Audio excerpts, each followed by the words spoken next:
শুক্রবার, কালকে আমি কোনো ভ্লগ করিনি। বৃহস্পতিবারেরটা শনিবারে শুক্রবার পোস্ট করেছি, আর আজকে যেহেতু শনিবার আজকেরটা আমি রবিবার পোস্ট করব। আজকে কোনো ভ্লগ যাবে না, কারণ হচ্ছে একটা দিন বলি একটুখানি নিজের মতন সময় কাটাই, তারপরে ঘর তো পরিষ্কার করার ব্যাপার থাকে, এগুলো হয়। আর আজকে সকাল মানে ভোর রাত থেকে আমার পেটটা ডান দিকে এত ব্যথা করছে, এখনও কনস্ট্যান্ট ব্যথা করছে না। অনেকক্ষণ বসে থাকলে না উঠতে পারছি, আবার অনেকক্ষণ হাঁটাহাঁটিও করতে পারছি না, দাঁড়াতে পারছি না, একটু অসুবিধা হচ্ছে। জানি না কী থেকে হয়েছে, গ্যাস হয়ে গেল নাকি বুঝতে পারছি না। ঘরে তো কোনো গ্যাসের ওষুধও নেই, মানে খাওয়া হয় না বলে না, সত্যি আনাও হয় না। সৌমিক চলে গেছে এখন বাজারে। এতটাই ব্যথা করছে না, কথা বলতে আমার কষ্ট হচ্ছে, কিন্তু রান্নাবান্না তো করতে হবে। রিকনেরও স্কুল ছুটি, রিকন এখন স্যারের কাছে পড়ছে, স্যার এসেছেন। প্রচুর তো সিলেবাস, এখনও স্যারের সিলেবাস শেষ হয়নি, হবে কী করে, প্রচুর সিলেবাস। স্যার বলছে আমি তো করিয়ে দিতে পারি, কিন্তু কথা হচ্ছে ওকে তো জিনিসটা হজম করতে হবে, মুখস্থ করতে হবে বা বুঝতে হবে। পড়িয়ে দিলাম, ও শুনে নিল, তাহলে পরীক্ষায় বসে যাবো, ওরম তো হয় না। সেই বোধগম্য যদি টিচার্সদের থাকতো তাহলে তো হয়েই যেত। তাহলে ভাবতে পারো 2 ঘন্টায় 4টে চ্যাপ্টার পড়িয়ে দিয়েছে স্কুলে, মানে ওরা ওদের থেকে আর কি নিশ্চিন্ত হয়ে যাচ্ছে, আমরা পড়িয়ে দিয়েছি। এবার তোমরা কীভাবে তৈরি হবে তোমাদের ব্যাপার। স্কুলের কথা আর বলতে আমার একদম ইচ্ছা করে না, ভালোই লাগে না। মারপিট করছে কিরম সকালবেলা দুজনে মিলে, মানে সত্যি রে তোরা পারিস। সকলের টিফিন খাওয়া হয়ে গেছে, রিকন এখন অ্যাকচুয়ালি লাস্ট বসে খাচ্ছে, আর আমি আজকে না রুটি খাইনি।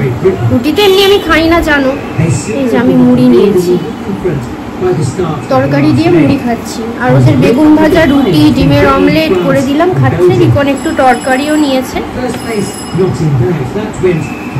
আর পটল আমার ভাজা হয়ে গেছে, এখন অবধি পটল বসাতে পারিনি, মানে দুপুরের কোনো রান্নাই আমার এগোয়নি। দিনুদা আসছে, সৌমিক তো আজকে দোকানে আর গেল না, আছে যখন একটু হাতে হাতে করছে বলে বলছে দাও আমি রান্না করি এক্ষুনি। বললাম না না আমি করবো আস্তে আস্তে ধীরে সুস্থে, মানে ওদের টিফিনের চোটটা মিটে গেছে, মানে এখন শান্তি। এবার দিনুদা আসছে, আমি বললাম ময়লাটা খালি ফেলবে, হ্যাঁ আসলে ফেলো। আমি মুড়িটা খেয়ে নিয়ে তারপরে রান্নাটা সাহায্য করে আমার তরকারি দিয়ে মুড়ি খেতে দারুণ লাগে। তো দেখেছো বন্ধু, এখনো বাজে 11টা 10 কি 15, এখনো আমার সকালের রান্না মানে লাঞ্চের রান্না কিছুই হয়নি। সবে মাত্র এই যে জ্যান্ত রুই এনেছে, মাছটা ভাজা বসিয়েছি, 1 খোলা ভাজা বসিয়েছি, আর কিছুটা এই যে দেখো এখনো এতগুলো মাছ ভাজতে হবে। ভাবছি কতক্ষণে রান্না হবে। ভাতের জল দিয়েছি কিন্তু আগুনটা এখনো জ্বালাইনি, সব রেডি করে রেখেছি, যে চাল ভিজিয়ে রেখেছি। আর ঘরে সৌমিক আজকে দোকান যেহেতু যায়নি, একটু রেস্ট নিচ্ছে, মানে গান চালিয়েও একটুখানি আত্মন্ত্রেই পড়ে আছে, কারণ কোন ভোরবেলা ওঠে। আর অন্যান্য দিন তো এই সময় অফিসেই থাকে, মানে অফিসে থাকে না, আস্তে আস্তে ওর টাইম হয়ে যায় প্রায় 1:45। রিকনের ঘরে আমাদের বেডরুমে একটু গান চালিয়ে সৌমিক শুয়েছে। ওই ডিস্কো ডান্সারের গানগুলো এতই ভালো লাগে না, সত্যি ভালো লাগে। ওখানে শুনছি, আমি একটু এসে সোফায় বসলাম। আর পেট ব্যথাটা কী বলতো আগে থেকে একটু কমেছে, প্রচুর জল খাচ্ছি। জলটা খাওয়ার দরুন না বারবার টয়লেটে যাচ্ছি, আর পেট ব্যথাটা দেখছি একটু কম হচ্ছে। আমি প্রচুর জল খাই, কিন্তু এত ঘামি না, এই জন্য আমি প্রচুর জল খাই। জল খাওয়াতে আমার কমতি নেই। চলো ও ওইদিকে রান্নাগুলো হয়ে গেছে, সেগুলো তোমাদের দেখিয়ে দিই। ঠিক আছে, একবার বসলে না উঠতে খেলে আবার লাগছে ঠিক তলপেটটা, আবার তোমরা যখন দাঁড়াচ্ছি বসছি তখন আবার একটু লাগছে, একটুখানি কি ওয়েট করতে হচ্ছে। এই হচ্ছে আজকে করেছি লাউ শুক্তো। আমাদের পেট খারাপ হলে, শরীর খারাপ হলে বাঙালিদের এই শুক্তোটা করে, লাউ, ঝিঙে, তোমার পটল, কাঁচকলা এইসব দিয়ে। আর এখানে করেছি তেল পটল। তেল পটলটা আমি না মানুদির থেকে শিখেছি।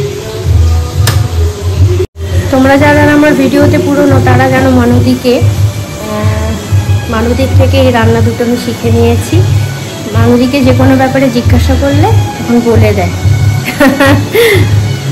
রিকন হাওয়াগুড়ি দিয়ে যাচ্ছে নিজেকে দেখাবে না বলে। দুষ্টু আছে জানো তো। আমি খুব মন খুলে আর কি তোমাদের সঙ্গে না হাসতেও পারছি না, এখন হাসলে পেটটা ব্যথা করছে। ডান তল পেটটায় করছে, মানে সাইডটা, পেটের সাইডটা, আর তোমার এই ব্যথাটা না এই কোমরের দিকেও আসছে। তো চলো, আমার এখানে মাছের ঝোলও রান্না হয়ে গেছে। এই হচ্ছে জ্যান্ত মাছের ঝোল, একটু পাতলাই করেছি, খুব কিন্তু একটা তেল দিইনি। যাই হোক, রান্না হয়ে গেছে। এখন আমি এদিকে ভাত বসিয়েছি। এই ভাত বসিয়েছি, ভাত করছে, ভাতটা নামিয়ে তারপর আমি স্নানে যাব। আর এইটার মধ্যে না আমি প্রথম ফ্যানটা ফেলি, তারপর এই বাটির মধ্যে উপর করি। এখন 1:30 বাজে, এই খেতে বসলাম। আজকে পুজোটা সৌমিক দিয়েছে, খুব সুন্দর করে বলি না, মালা ফালা সাজিয়ে পুজো দেয়, আজকে ওই দিয়েছে পুজো। ইকনও খাচ্ছে পাশে বসে। বললাম না সৌমিকের আজ প্রোগ্রাম আছে, ও একদম রেডি হয়ে গেছে। এখন ও একাই গাড়ি নিয়ে যাবে, ওরা অ্যাড্রেস দিয়ে দিয়েছে। সৌমিক অ্যাকচুয়ালি লাইফে এগুলোই তো অ্যাচিভ করেছে, এর থেকে বড় প্রাপ্তি আর কিছু হতে পারে? এই খেলোয়াড় জীবনে ও যা যা কিছু পেয়েছে তার কোনো তুলনাই হয় না। আর ওর নেচারটা এমনই না, লোকে ওকে খুব ভালোবাসে। চলো, রেডি হয়ে গেছে।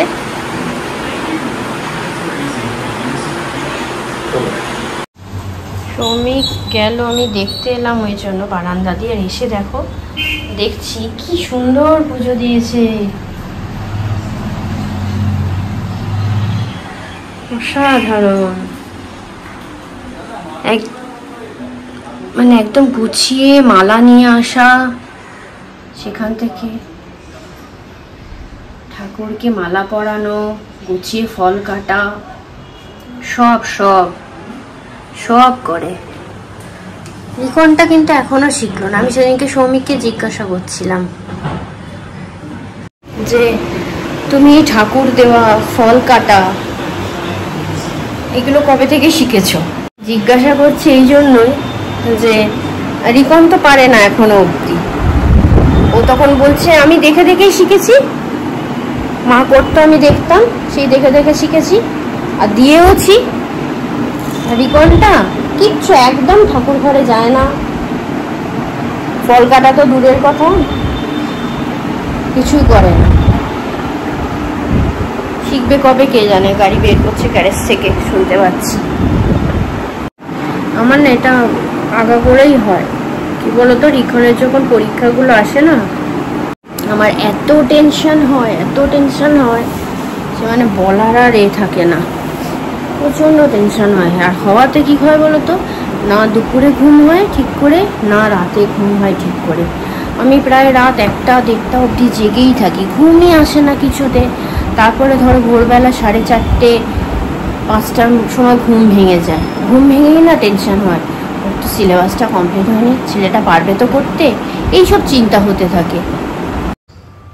সৌমিক তো চলে গেছে, তা বিকালের চাটা আমাকে একাই খেতে হবে, কারণ রিকন যেহেতু চা খায় না, চায়ের পার্টনার আমার নেই, একা একাই চা খাচ্ছি বসে বসে। যদিও আমি এখন চা খাচ্ছি না, একা থাকলে বেশিরভাগ আমি কফিটাই প্রেফার করি। তো সৌমিক এইমাত্র এলো বন্ধুরা, এখন 8:30 বাজে। ওকেই দেখো এই সম্বর্ধনাটা দিয়েছে, এই দেখো, দেখতে পাচ্ছ?